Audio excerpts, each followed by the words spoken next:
అదేవిధంగా గురువుగారు ఇప్పుడు శ్రీమద్ భాగవతం 10 లక్షణాలు ఉంటాయి. అందులో ఒక్కొక్క లక్షణానికి ఒక్కొక్క స్కందం వ్యాఖ్యానం అని చెబుతూ ఉంటారు కదా, దాని గురించి వివరించండి. సామాన్యంగా పురాణానికి 5 లక్షణాలు ఉంటాయి. సర్గ, విసర్గ, మన్వంతరము, వంశము, వంశానుచరితము. కానీ భాగవతానికి 10 లక్షణాలు ఉంటాయి. అత్ర సర్గో విసర్గశ్చ స్థానం పోషణ ఊతయ మన్వంతరో ఈశాను కథ నిరోధం ముక్తి ఆశ్రయ అని తెలియజేస్తాడు. ఈ 10 లక్షణాలలో ఒక్కొక్క లక్షణానికి ఒక్కొక్క స్కంధము వ్యాఖ్యానం. భాగవతం 12 స్కంధాలు, 335 అధ్యాయాలు, 5,70,000 అక్షరాలతో ఉంటుంది. 70,000 అక్షరాలతో ఉంటుంది. మరి 10 లక్షణాలకు 10 స్కంధాలు వ్యాఖ్యానం అయితే మిగతా 2 ఎక్స్ట్రా స్కంధాలు ఏమిటి అంటే, మొదటి స్కంధం అంతా అర్హత. భాగవతాన్ని ఎవరు చదవాలి, ఎవరు నేర్చుకోవాలి? అసలు మొట్టమొదటి భాగవతం ఎవరెవరికి చెప్పారు అంటే, శ్రీమన్నారాయణుడు బ్రహ్మదేవుడికి 4 శ్లోకాల్లో భాగవతాన్ని చెప్పాడు. బ్రహ్మదేవుడు తన కొడుకైన నారదుడికి 4 శ్లోకాల్లో చెప్పాడు. నారదుడు బాధపడుతున్న వ్యాసుడికి 4 శ్లోకాల్లోనే భాగవతం చెప్పాడు. వ్యాసుడు దాన్ని విస్తారం చేసి 18,000 శ్లోకాలతో రచించాడు. ఆ వ్యాసుడు తన కుమారుడైన శుకుడికి, శిష్యుడైన సూతుడికి ఈ భాగవతాన్ని అందించాడు. సూతుడు శౌనకాది మహామునులకు భాగవతాన్ని చెప్పితే, శుకుడు పరీక్షిత్తుకు భాగవతాన్ని చెప్పాడు. దీంట్లో ఎవరు ఉత్తమమైన వక్త, ఎవరు ఉత్తమమైన శ్రోత, ఎవరికి అర్హత ఉన్నది అంటే, ఉత్తమమైన వక్త శుకుడు, ఉత్తమమైన శ్రోత పరీక్షిత్తు. ఇలా భాగవతాన్ని చదవటానికి, వినటానికి అర్హత ఎవరికి ఉన్నది అని చెప్పేది ప్రథమ స్కంధం అయితే, విన్న తరువాత సాధన ఏ విధంగా చెయ్యాలి అని సాధనాక్రమాన్ని తెలియజేసేది ద్వితీయ స్కంధం.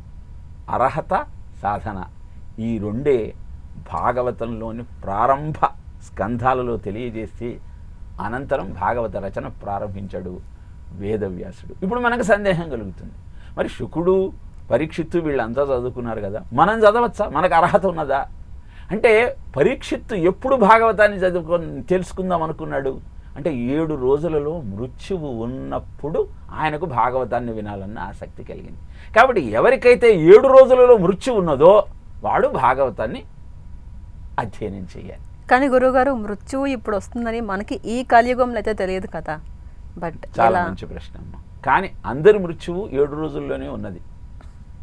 ఎలా అంటే, ఆది, సోమ, మంగళ, బుధ, గురు, శుక్ర, శని 7 రోజులేగా.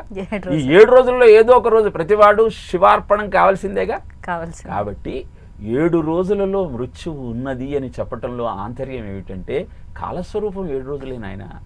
ఈ 7 రోజులు నువ్వు ఆ స్వామి గురించి తెలుసుకో. అందుకే పరీక్షిత్తు 7 రోజులలో మృత్యు ఉందని తెలియగానే పరిగెత్తుకుంటూ వెళతాడు. చూడుడు నా కళ్యాణము పాడుడు గోవింది మీది పాటలు, దయతో ఆడుడు హరిభక్తుల కథలేడహములలో ముక్తికే గగనిచటన్. 7 రోజుల్లో నాకు ముక్తి కావాలి, ఏదో ఒకటి చేయండి, ఏదో ఒకటి చేయండి అందరిని అడుగుతుంటే, శుకుడొచ్చి 7 రోజులు చాలా ఎక్కువయ్యా. ఖట్వాంగుడు అనేటువంటి రాజుకి సాబు ఇంకా ఒక్క ముహూర్తం 2 గడియలలో ఉందని తెలియగానే ఆయన అన్నీ వదిలేసి గోవిందుడిని ప్రార్థించి ముక్తి పొందాడు. మరి నీకు 7 రోజుల సమయం ఉందంటే చాలా సమయం ఉన్నట్టు కదా అని తెలియజేశాడు. కాబట్టి అర్హత 7 రోజులలో మృత్యు ఉన్నది అంటే, కాలస్వరూపంలో ప్రతివాడు ఆ కాలారి దగ్గరికి చేరాల్సిందే. కనుక ఇప్పుడే నీ కర్తవ్యాన్ని గుర్తించి భాగవత అధ్యయనాన్ని ప్రారంభించు. 7 అనే సంఖ్య భాగవతంలో, 18 అనే సంఖ్య భారతంలో విశేషతను సంతరించుకుంటుంది.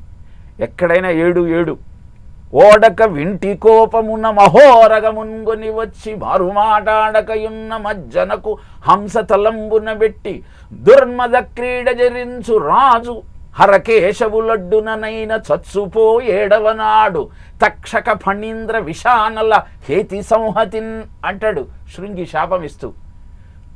పాము కాటుకు గురై చస్తాడు, ఏ బాణంతోనో చక్రంతోనో కాదు, పాముతోనే చస్తాడని ఎందుకు చెప్పాడు ఆలోచన చేయాలిగా మనం. ఋషులు ఏ మాట చెప్పినా దానికి అంతరార్థం ఉంటుంది. కాలం అనేది, కాళము అంటే పాము అని అర్థం.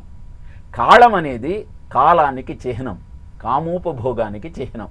అంటే ఈ కాలంలో 7 రోజుల్లో ఎలా అయినా తప్పకుండా పరీక్షిత్తు చచ్చిపోవాల్సిందే అన్నదే దాని అంతరార్థం.